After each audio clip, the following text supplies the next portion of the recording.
Gorakhpur double murder case. माँ और बेटी की बेरहमी से घर में घुस के वो भी रात के 1:30 बजे हत्या कर देना, और जो बेटी ने सारी वारदात को देखा था अपनी आंखों से, उस बेटी को जिंदा छोड़ देना।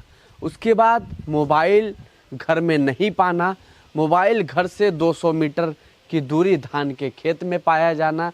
उसके बाद एक 80 साल के युवक को हत्या का आरोपी बताना, वो भी छत पे चढ़ के वो घर में घुसा। ये सारा माजरा समझ नहीं आ रहा, ये खेल कैसे गोल गोल घुमा हुआ है। और आज मामले को 9वां से 10वां दिन है, लेकिन उत्तर प्रदेश की जो गोरखपुर की पुलिस है उसको अभी पुख्ता सबूत हाथ में कोई लग नहीं पाया है। सिर्फ गोल गोल घूमने का काम उत्तर प्रदेश पुलिस कर रही है। नमस्ते, मैं अश्विनी श्रीवास्तव, आप देख रहे हैं दी नेक्स्ट पोस्ट। गोरखपुर का चौरा चौरी थाना क्षेत्र का ग्राम सभा शिवपुर चकहा। 29 मार्च को उस ग्राम सभा में ऐसी सनसनीखेज फैलती है। रात में 1:30 बजे कुछ लोग उस घर में घुसते हैं। एक 13 साल की बेटी और एक माँ की गणासी से कर दिया जाता है। एक बेटी बगल में ही सोई होती है दूसरे रूम में, उस बेटी को आखिरकार जिंदा क्यों छोड़ दिया जाता है। ये सारी चीज़ देख के बेटी घर से निकलती है शोर मचाते हुए, सबको गांव वालों को बता देती है। उसके बाद मीडिया वाले घर पहुंचते हैं, पुलिस वाले घर पहुंचते हैं। वो बेटी सारे खुलासे करती जाती है। उसके बाद एक छोटी सी उसकी वीडियो इस समय जो बहुत वायरल हो रही है। संजय रात को आया मेरे घर अपने घर वालों को लेके। संजय कौन? संजय कोटदार। कहाँ का निवासी है? और उसका घर बिल्टोनिया है। अच्छा। बिल्टोनिया का रहने वाला है। अपने बाप को लेके आया, सरजू को, अपने बड़े भाई को लेके आया, अपने 2 बहनों को लेके आया, अपने साला को लेके आया, जो उसकी बीवी की बहन, उसकी बीवी के भाई को लेके आया। सारे लोग को ला के मेरे घर में मेरी मम्मी मेरी बहन को जान से मरवा दिया, से काट के मरवा दिया मेरी बहन मेरी मम्मी को। उस रात में कुल कितने लोग आए थे? मैं अंदर दरवाजे में थी, अंदर पर बहुत लोग थे।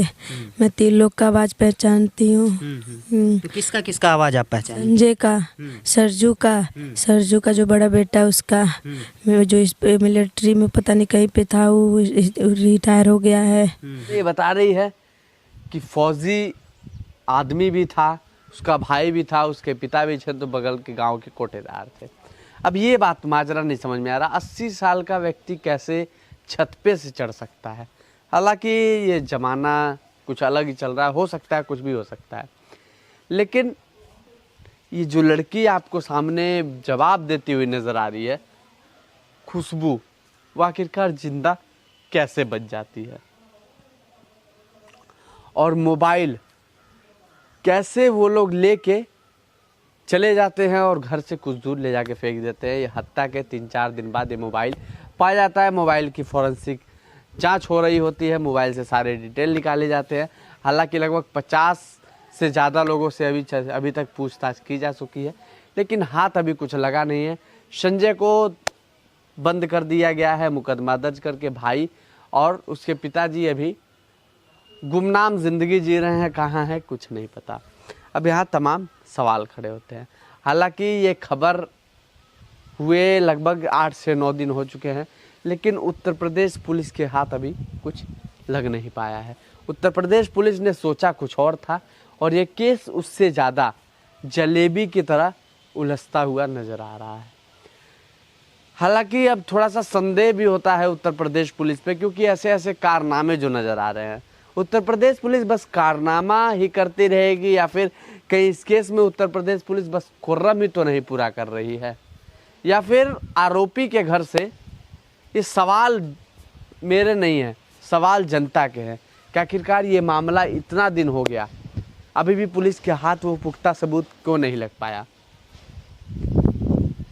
क्यों नहीं आखिरकार वो सबूत इकट्ठा हो पा रहे हैं, आखिरकार किस तरीके से पुलिस जांच कर रही है। ऐसे ही जब तक मामला सुर्खियों में रहता है तब तक हवा में उड़ता रहता है, पुलिस छानबीन करती रहती है, लेकिन जब ये मामला शांत हो जाता है तो इस केस को भी दबाने की कोशिश की जाती है। यही हाल हुआ उत्तर प्रदेश के जौनपुर में जो अनुराग हत्याकांड मामला हुआ था, वहाँ भी सेम यही हाल हुआ। जब तक मामला गर्म रहा तब तक पुलिस छानबीन करती गई। जब मामला ठंडा हो गया तब पुलिस भी मामले को ठंडे बस्ते में रख के शांत हो गई। मुझे बात नहीं समझ में आता, आखिरकार इतने बड़े बड़े कांड हो जाते हैं लेकिन फिर भी कैसे केस की छानबीन बढ़िया से नहीं की जा सकती, क्यों नहीं की जा रही है, इतना समय आखिरकार क्यों लग रहा है। और ये देखिए ना, ये कहीं और की तस्वीर नहीं है, ये उसी गृह जनपद की है जहाँ के सूबे के मुख्यमंत्री योगी आदित्यनाथ जी हैं, गोरखपुर के चौरी चौरा की। गोरखपुर मंठ जो गोरखनाथ मंदिर है, वहाँ से 24 से 25 किलोमीटर दूरी होगी जहाँ की ये वारदात हुई है। लेकिन अभी तक योगी आदित्यनाथ जी ने भी चुप्पी साधी हुई है, कुछ बोलने का नाम नहीं ले रहे। पता नहीं उनको मामला पता भी है या नहीं पता है।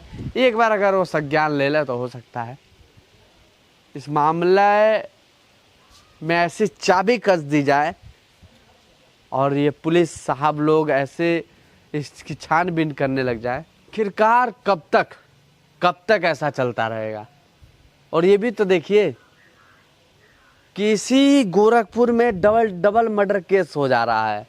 वारदात को 9-9 10-10 दिन बीत जा रहा है लेकिन फिर भी उसी तरीके से मामला शांत है।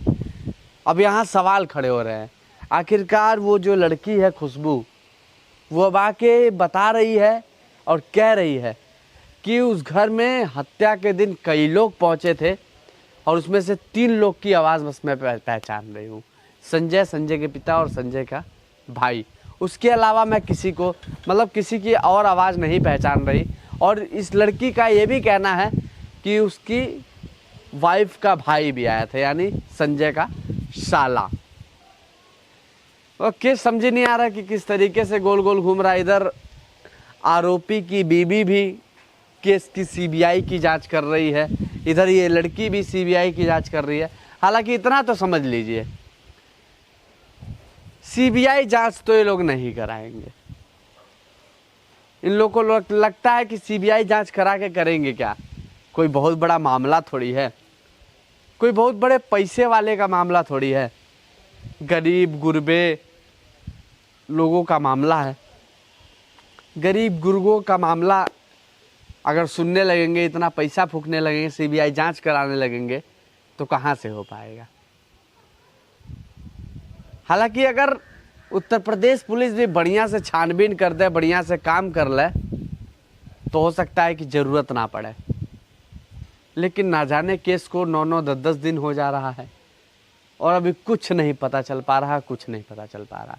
जितना भी बातें बता रही है बस वही लड़की खुशबू ही बातें बताने का काम कर रही है, वही समय समय पे नई नई चीज़ें बता रही है। लेकिन पुलिस अपनी तरफ से उन्होंने कुछ नहीं किया। साहब क्या कर रहे हैं, मतलब समझ ही नहीं आता। अभी ज़्यादा बोल दिया जाएगा तो हमारे ऊपर भी आपदा आ जाएगी। तो भैया हमें भी बहुत डर के बोलना पड़ता है क्योंकि इसी प्रदेश में हमको भी तो रहना है। तो उत्तर प्रदेश पुलिस के बारे में थोड़ा सा सोच समझ के बोलना पड़ेगा। अब भाई पुलिस चाहे कुछ भी कर ले,